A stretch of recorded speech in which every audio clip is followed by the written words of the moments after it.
Hello, everyone. This is World Review with Ivo Daalder, a weekly look at news from around the world produced by the Chicago Council on Global Affairs. It's Friday, July 12th. The big story this week was the NATO summit and how its U.S. host would perform on the world's largest public space. But before we get there, two other major developments we need to discuss. First, elections in Britain and France brought the Labour Party back to the government after 14 years with a historic majority and left France more divided than ever as three major political blocs split the vote in the parliamentary elections called by President Macron just a few weeks ago. What will a more pro European government in Britain and a deadlocked France mean for politics in Europe and beyond? Then, another surprising election result, a decisive win for the reformist candidate Masoud Pezeshkian in the presidential elections in Iran. Will it matter for the course of Iranian policy towards the region, or can we expect softer rhetoric cloaking a continuing hard policy line? And then finally, that NATO summit, the celebration of 75 years in which the summit has been around. Ukraine got a verbal and material support that it had long sought, but not the membership invitation that it wants and needs.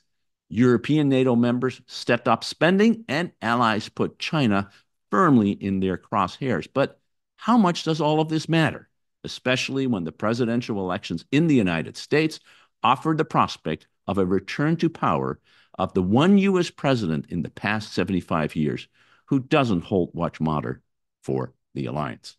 And here to talk about all of these issues are the three reporters who covered these stories. Kim Ghattas is contributing writer for The Atlantic. Carla Anne Robbins is senior fellow at the Council on Foreign Relations and former journalist with the Wall Street Journal and the New York Times. And Philip Stevens is contributing editor at the Financial Times. Good morning, good afternoon, all three. Wonderful to see you on the show. Philip, let's start with you. Really two extraordinary elections following just a month ago, extraordinary European Union elections. In Britain, we knew the result. We just need to know how big it was. But in France, a real shocker. Tell us both what happened and what you make of it. Well, thanks very much, Ivo. It's great to be back.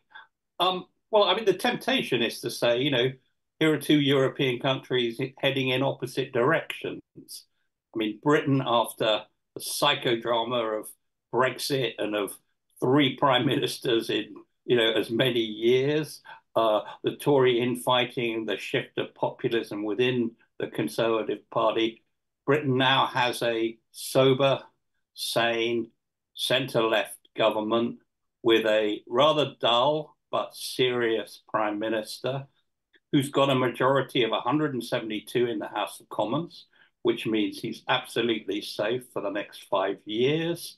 A Tory party in disarray, maybe that Starmer's in for 10 years. And he's a moderate. He's a sort of natural moderate. He wants to tilt the balance back in Britain in domestic policy towards, if you like, more investment, more social, more welfare, but not in an extravagant sort of way, better public services. I mean, anyone who's visited Britain in the last 5 or 10 years will have noticed a sort of decay in much of the fabric of the country. He wants to rebuild some of that. In foreign policy, Starmer's a traditionalist in a way.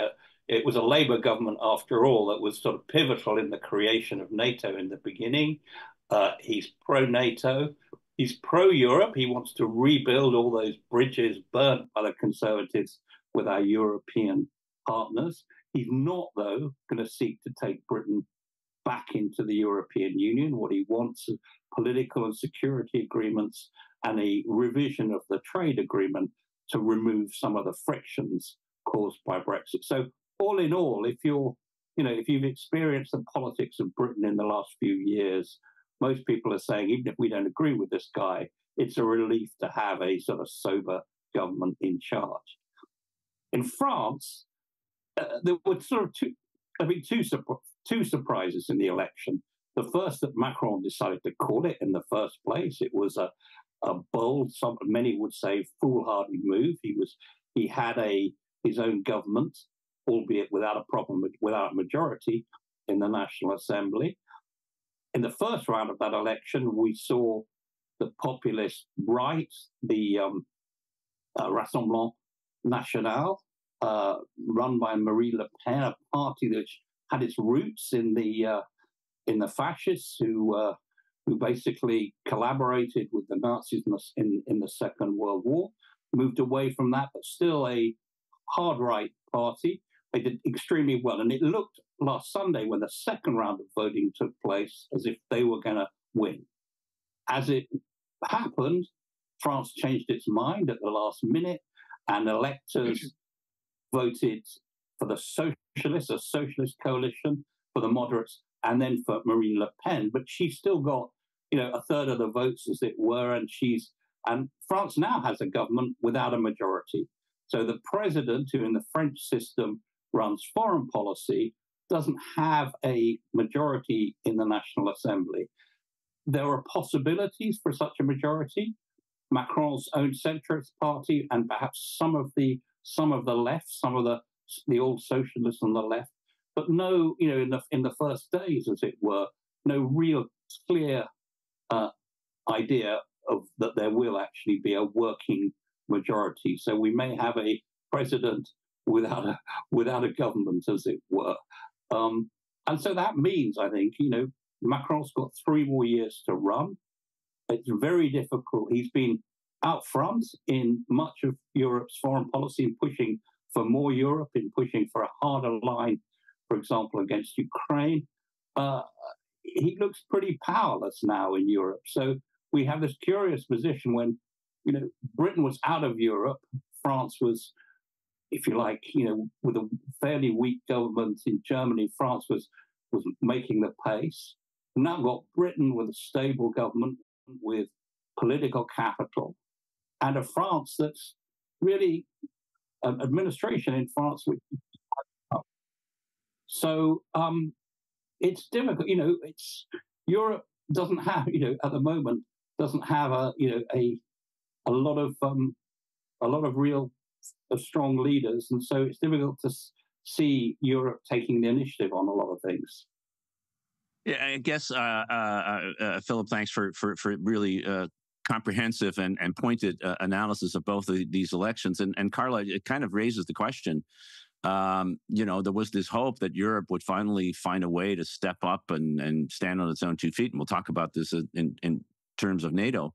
And you finally have the UK back in the fold. And at the same time, the continental part of Europe, both in France, of course, and a very weakened German coalition that only won a third of the vote in European Union elections, that normally drives politics in Europe faltering. So, seen from the United States, what would you make of it? Well, obviously, we're so insular and obsessed with our own politics right now. I don't think people are processing that yet. Starmer seems so colorless. One would think that someone who has such an incredibly strong majority, one would hope that he's going to seize this. And we would be particularly happy, Americans, if we had a great interlocutor in London who could be the bridge, as we always say, the bridge between Europe and the United States. So let's hope he runs with it. Sunak was really strong in Ukraine. We'll see if Starmer is really strong in Ukraine. The thing that puzzles me more than anything else is, Macron temperamentally appears like the sort of guy that even in the face of what was a pretty strong whack across the, it didn't turn out the way he wanted to, although not as bad. Is Macron really going to retreat? Is he really going to retreat internationally? He may not have the wherewithal for all the money, but he still has control over foreign policy. And maybe he can pull it off. Maybe he can put together, he had this, sent this letter out in the newspaper calling for the creation of a coalition. They don't have a lot of history of creating coalitions. Maybe he can peel off the socialists and the Greens. But he's not the sort of guy who tends to back down. He has a great deal of ambition. I defer to Philip on this, and Ivo and Kim, but maybe I don't think he's the sort of guy who tends to back down. He has an enormous ego and didn't have a lot of friends at home, so maybe he'll be looking for friends abroad. Kim, your region, the Middle East, is one, and particularly in Lebanon, of course, where France has had a historic relationship. And Macron, he's been trying to not only remake Europe, but remake the Middle East. In fact, not very the world. successfully. Not very successfully, but how do you think this will impact policy towards the Middle East and more generally? And do you think a sober, sane, as Philip put it, UK may be helpful in as a stabilizing force, not just in Europe, but perhaps in other parts of the world as well? So Macron's policy towards Lebanon has been completely ineffectual and has produced no results. He's tried since he came into power and since the crisis in Lebanon to have an impact, to push things forward. And he's just accumulated the missteps. And even though people in Lebanon still look to France for guidance, for counsel, I think they realize that the only way that things are going to progress in the region is with, America pushing rather than France. The United States still brings on board the French and its allies so that it is a work of allies rather than just America doing it. But Macron's been a great disappointment for a lot of Lebanese. That's on the one hand. Regionally, when it comes to the broader region, I don't think France has much of a say either. Everybody, we can talk about the presidential election in the US, and we can talk about Joe Biden. The game in town is still America. Whatever people think of American presidential elections, whatever people think about the candidate, this president, the next president, the only game in town is America. Is that because of who Macron is? And is that because of where the UK has been over the last few years since Brexit? Probably. Macron's ego has gotten in the way of him finding the actual solutions and even understanding the problem when it comes to, let's say, the nitty-gritty of a Lebanese presidential election where we've had a void at the presidency for over 2 years, or whether it's been how he has engaged with Israel and the issue of the war in Gaza. And then on the issue of the UK and Brexit, I've often been asked by British diplomats, so what do the Lebanese think the UK can bring to the table? And it's, a lot of them are my friends, so I've been at pains to say, I don't think anybody's really asking the UK for anything because you seem to be so embroiled in your own issues with Brexit. It looks like a little bit of a mess. Nobody's really asking. I think things will change now with the elections in the UK. I take Carla's point for sure that Keir Starmer seems bland, but you know what? People want some blandness. People want less drama. And I think that's what people voted for also in the UK. Keir Starmer promised less noisy performance and more sort of decency, hard work, and listening to what working people want. And I think that message delivered for Labour. And I think that's a message that candidates in the US going for the presidential election should listen to and should try to to bring to their rallies as well.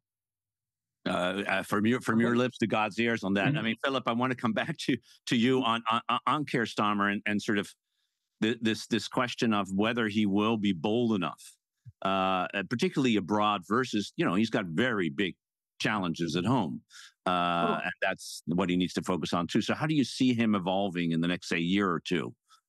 Well, I mean, the first task that Starmer has, and this is what British diplomats will tell you, but he'll succeed, is to say Britain is back as a reliable partner, that will keep its agreements. I mean, remember, we had an unreliable Britain that willing to renege on its agreements with Johnson, but also to a degree with Sunak. So reliability, I think, is very important. So that he's not going to be a showman. But I think the other thing and this is why I think the Foreign Office is more.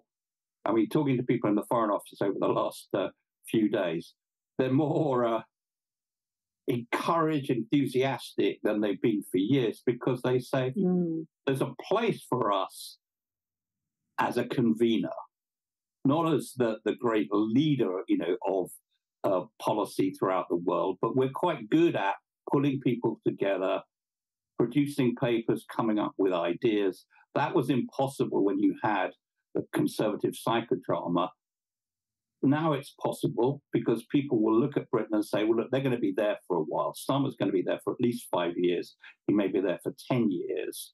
So I think what you'll see is, I was going to say quiet diplomacy, but I think, energetic but not fancy diplomacy from Britain in the next few years. And I think, rebuilding trust with Europe, is a big thing. And I think there are quite a lot of other European countries which will look for Britain, if you like, to act, as I say, as a convener, to come up with ideas, to produce the papers that lead to agreements at meetings. So I don't know whether boldness is, Britain has spent a lot of time since it, had an empire trying to be bold, and it's often gotten wrong. I think a place as a serious middle power with something to contribute is a place where we need to be. And I think that's where Starmer wants to put us. Fascinating. And of course, he's got his first opportunity in 6 days when he convenes, just by chance, the European political community. This Macron idea that actually is not a bad idea of bringing European leaders together, not just the European Union, but all European leaders, except, of course, Russia and Belarus. That's a big event for him. The previous government was, unenthusiastic, to say the least, about it. So this will be a moment for, a Britain is back moment in Europe more widely, if not within the EU.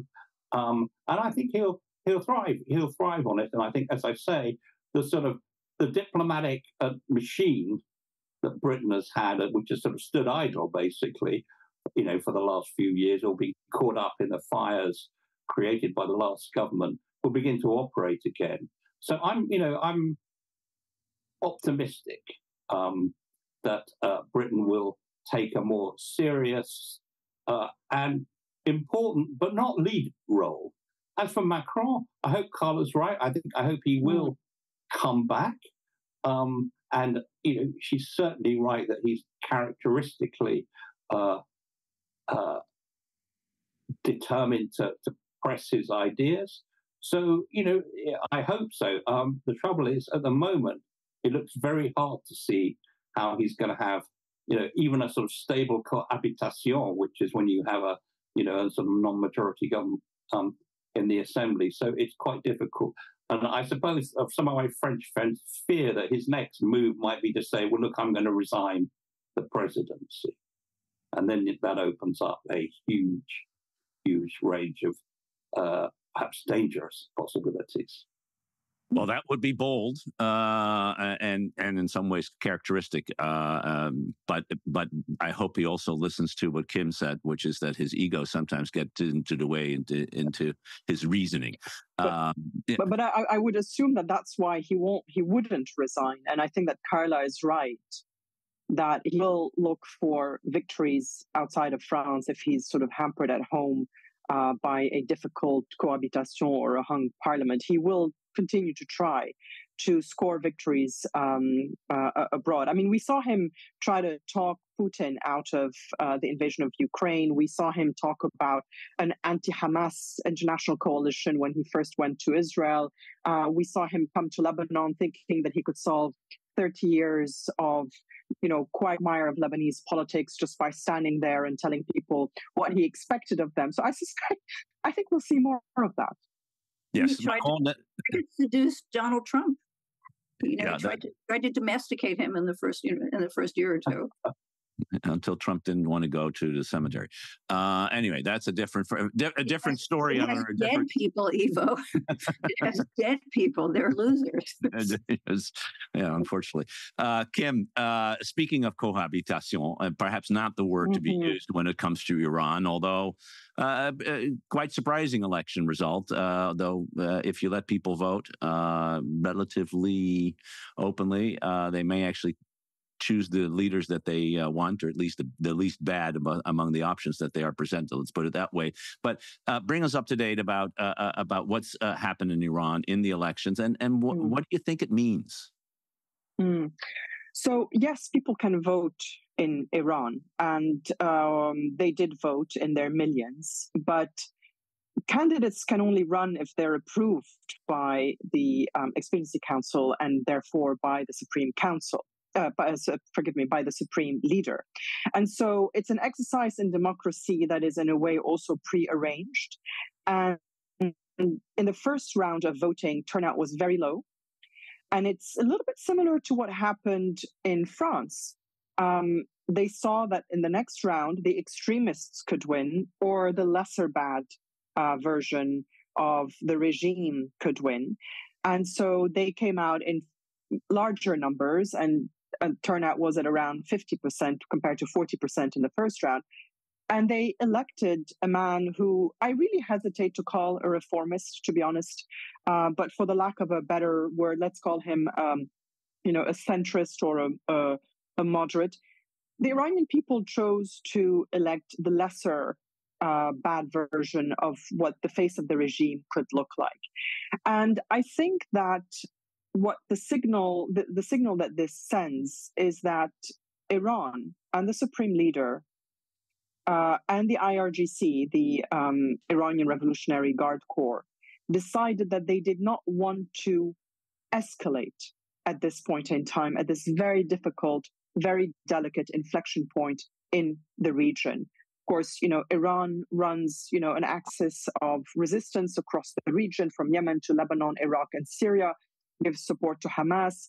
We saw Iran and Israel not exchange missiles, but, launch missiles at each other for the first time in April. This is a very delicate moment for Iran at a time when the Supreme Leader is also thinking about his own succession. He's pushing 85, 86. People have been predicting his demise for a while. He seems to be in good health and as sharp as ever. But it is all on the mind of this regime, how to ensure stability and continuity. And I think they made the decision that it was fine to diffuse some of the internal tension and the external tension with the international community by presenting a more amenable face to the outside world. This allows the regime to allay some of the tensions and the concerns domestically and try to re-engage with the world. But I think it's very important that we also not be fooled by the extent of the change that we're going to see in the region. Foreign policy, Iran's foreign policy is not going to change. Its support for Hezbollah, Hamas, Shia militias in Iraq, that's not going to go away. But it's going to make the conversation a little bit easier, because the difference between Pezeshkian and somebody like Saeed Jalili is the real hardliner and was opposed to the nuclear accord, would not have been able to engage with the international community in the way that somebody like Pezeshkian will be able to do. And then I really want to put this out there. I don't believe in conspiracy theories, but you are from the Middle East. But I am from the Middle East, where we ascribe a lot of conspiracies to the West. And I find that actually very often the countries that are the best at plots and conspiracies are the countries in the region itself. And so, I keep thinking back to this helicopter crash. I don't want to sort of, put the Twitter sphere on fire, but I found it just sort of so convenient and so incredibly smooth how this all unfolded, from a helicopter crash that killed President Raisi and his hardline Minister of Foreign Affairs, Amir Abdullahian, to an election that is organized within 50 days and produces a result that nobody expected. Pezeshkian was not allowed to run the last time he presented himself. He's in many ways an unknown quantity. And even if no one caused the helicopter crash that killed President Raisi, I just think it was incredibly convenient timing for the regime to suddenly have a more acceptable face to present to the outside world. They're expert at that. This is what happened with the JCPOA, the nuclear deal that was struck in 2015 with Hassan Rouhani and Jawad Zarif, who's, of course, been campaigning on the side with Pezeshkian. At a time of intense tension they know how to let off some steam and present a slightly different face that is able to engage while they organize themselves internally. And don't forget, and I'll wrap up here, don't forget that the Supreme Leader has spent the last few years with President Raisi at the helm, consolidating his position and putting hardliners everywhere. So he's feeling, on the one hand, quite secure, but was also worried about how much further he could take this without this causing a conflagration in the region that would be hugely detrimental to Iran and the survival of the regime. Thanks, Kim. That's fascinating. And I guess, Carla, whether you buy into conspiracy theory or the exploitation of a tragedy, it is interesting. I think, as Kim sort of emphasizes, that there is this signaling that keeps coming and has been coming since October 7, that while Iran is willing and will continue to support Hamas, Hezbollah, and everybody else, they're not interested in a regional conflagration with the United States. They've engaged in indirect talks in Oman, and the U.S. is not interested. And Hezbollah doesn't seem to be interested. Hamas is a different matter, though they're a little busy these days. And the good news is 9 months after the start of this war, we still haven't had a true regional conflagration. So when you look at this, how much is that luck? How much is it because actually when nobody wants it, it may not actually happen? Let's hope. I think what it is. I do think that the signaling from Iran is particularly interesting. The White House said on Monday that the U.S. is not ready to resume nuclear talks with Iran, and there's certainly an urgency to this. The whole point of the JCPOA was to put Iran in a situation in which it was a year away from so-called breakout, in which it has enough nuclear fuel to make a nuclear weapon. And right now, the assessment is that they're days away from having enough fuel for 3 or 4 weapons. So certainly there's urgency. They haven't been talking for a really long time. And one can say that that's because Trump pulled out. That's a conversation for another day.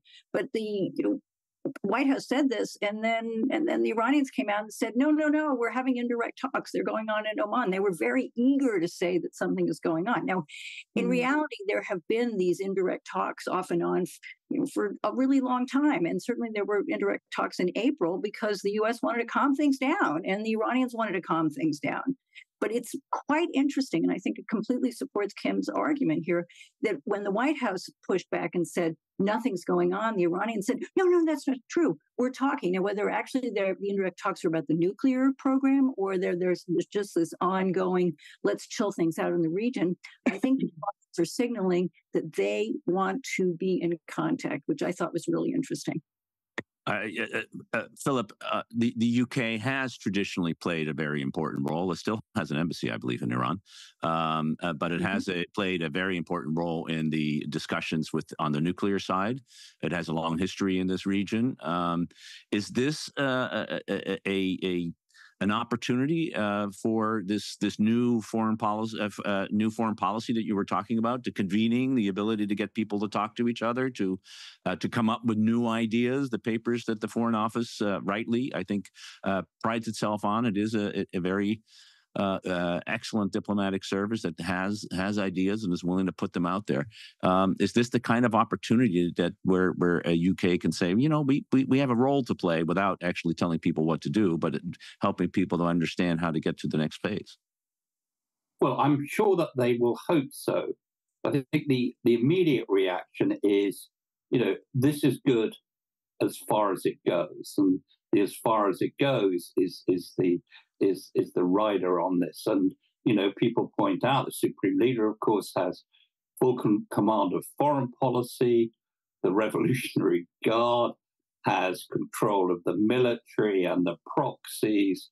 So the new president's role is a diplomatic one, but, question how far will the new president get the support of the Supreme Leader?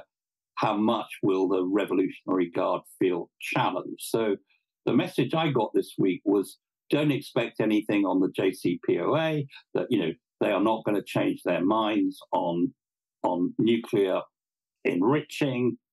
They have they have reached a level where they can make a certain, as Carla said, a certain number of weapons.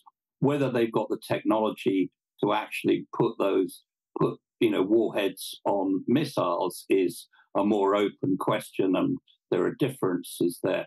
But as both Kim and Carla said, I think the optimism, insofar as it goes, is that maybe now we've got a regime in Tehran which, as has been said, has been trying to calm things down or not excite things, that will show restraint, both in terms of holding back Hezbollah. And there have been periods in recent weeks when Hezbollah has seemed to push the Israelis quite hard in holding back the Houthis in Yemen. And that story about the attacks on commercial vessels in the Red Sea, that seems to have calmed down a little bit. It seems to be under control. So what I get is a sense that perhaps it's a little less likely after this election that we're heading for a regional conflagration. But I mean, no one is sort of betting on any sort of transformation. So, and people are looking at Israel and the position of Netanyahu, whose position looks desperate, and the widespread view, I think, and among, but you can tell me if I'm wrong, among European diplomats and I think American diplomats, is the war against Hamas now is about the preservation of Netanyahu's premiership. How far will he go in terms of Hezbollah to preserve his premiership if he has to? So no one, it's still a tinderbox. So some optimism, but no, I think no sense that we're on the cusp of a real shift in the geopolitics of the Middle East. Kim, just the last before we jump to NATO. What's the Saudi reaction? You know the Saudis extraordinarily well. How are they looking? Do they see this? Plus ça change, plus c'est la même chose. Not a lot of change, or do they hope that this new relationship that they started to develop, at least diplomatically, can continue and sort of moderate at least the tension in the region, though not the regime itself? Mm. I agree with Philip completely. But I would say that it's not optimism; it's relief. Because if you'd had somebody like Saeed Jalili elected, then that would have sent a signal that Iran was ready for, to make its next aggressive move. And now we have relief that it seems as though Iran does not want to escalate. That doesn't necessarily mean it wants to de-escalate. It's not about to call Hezbollah home, right? So absolutely, as Philip said, and Carla, this doesn't change Iran's regional posture. It just puts a more smiling face on it. And for the Saudis, that suits them as well, because it means that they can maintain the détente that they started with the Iranians in March in a very practical, pragmatic, or with a very practical, pragmatic approach. I think the Saudis are not fooled by what this election means. They realize that it's the supreme leader that has the last word, that the IRGC is still, in control, and that Pezeshkian will have very limited powers when it comes to foreign policy. He might be able to make some tweaks internally to decrease some of the building tension within Iran against the regime. So I think the Saudis are looking at this as another signal that Iran does not want a full-on war, but Saudi Arabia's approach to Iran over the last year and a half, and especially since October 7th, because the Saudis, I think, were worried that they could be targeted themselves, is the usual adage of hug your friends close and your enemies closer. And that's what the Saudis are doing with the Iranians. It's an approach that seems to have worked for them, at least so far. So they will continue, I'm sure. Thanks for that. Let's shift finally, Carla, to the NATO summit, a celebration of as the Secretary General said, now not just the best and most historic, but also longest alliance in world history. It was quite a few days in Washington, but for some reason, what NATO was doing wasn't uppermost in people's mind. So, Ivo, this feels really ridiculous. I should be interviewing you about the summit. You were the ambassador, you were there, but I'll talk a little bit, but we want to hear from you. So pretty much everything was overshadowed by U.S. politics and the implosion of Joe Biden's campaign. Officials were hoping even before the debate, which was a disaster, to use the summit to, quote, Trump-proof the alliance. I'm not sure that can be done. One of the main deliverables was this communique statement that Ukraine is now on an irreversible path to membership. There was still no dates or process attached. But, even before the communique was released, Bridge Colby, who was a senior official in the Trump Pentagon and was likely going to be back, was out there talking to Politico, and he said the commitment to Ukraine was, quote, of course, reversible. And while the NATO leaders were meeting, Trump was on the campaign trail, and he was out gleefully bashing NATO. I mean, he's basically saying, I'm going to be back and I'm going to bash away. As for what actually happened at the summit for Trump proofing, NATO's moving responsibility for coordinating Ukraine aid and training out of D.C., which makes sense. Some of it to Germany, sending a senior civilian representative of NATO to Ukraine. Produced new commitments on weapons, including 3 new Patriot systems, which Zelensky desperately needs, not as many as he wants and needs. Those long-promised F-16s are supposedly going to get there sometime this summer. They've still not resolved this question of how Ukraine can use the missiles and planes it's getting. Zelensky's been pushing for months for permission to be able to hit Russian air bases deeper inside their territory, which is the only way really to stop the planes that are dropping these glide bombs.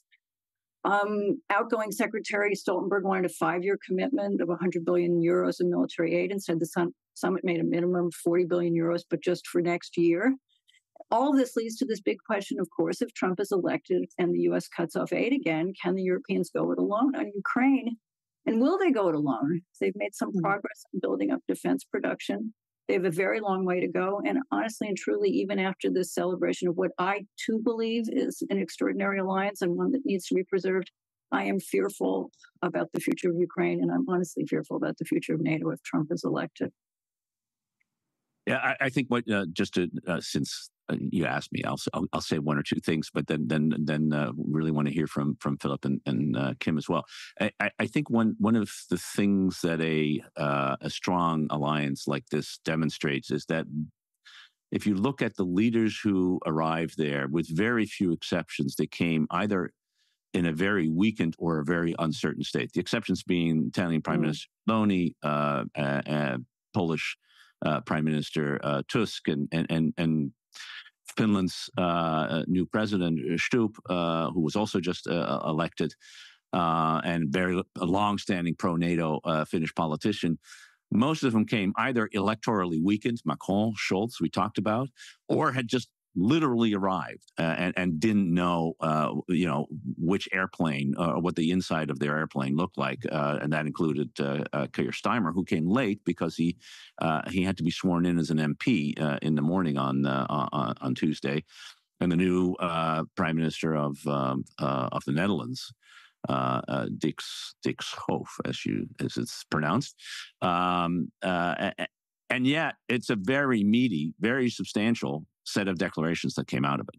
And that shows that the machinery of actually is less dependent on the political movements of the world, of the way that the machinery goes. And if there's one hope, is that machinery just stays churning, as it did during the 4 years that Donald Trump was president, that it continues to churn if there are less pro-NATO American leaders, although I have, like you, Carla, I have my doubts about it.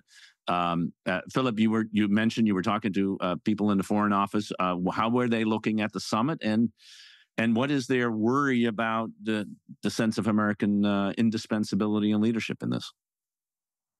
I think for the summit there was a sort of slight, well, it's gone as well as we could have hoped it went, and that people were pointing to the differences over the path to Ukrainian membership. They've been there for a while. We knew they weren't going to go away.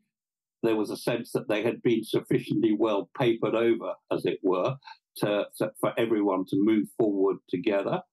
I think on the question of supplies, the fact that that Ukraine's now going to be getting more anti-missile systems, more Patriots, going to be getting the F-16s, getting more armor. There was a sense that there is some momentum there. And as someone said, that, Germany's now producing a lot of armaments. And there was a story this week about the head of Rheinmetall being a possible victim of a Russian assassination attempt, because Rheinmetall is, ramping up production of artillery shells, both in Germany but also in Ukraine, to the extent that, this is going to make a difference. So although it's not fast enough for President Zelensky, there is this pressure.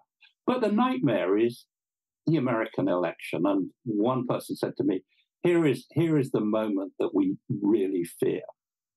It's a NATO summit called by the US in February of next year, at which a President Trump turns up and says, I'm on my way to Moscow to negotiate a ceasefire and to basically negotiate terms with Putin, which will leave, in effect, a large chunk of Ukraine in Russian hands.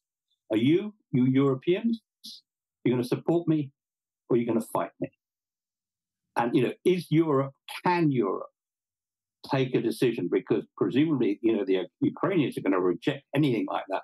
Can the Europeans in such circumstances say no to the US and be confident that they can produce sufficient in terms of weapons and equipment and financial support for Ukraine to be able to hold out?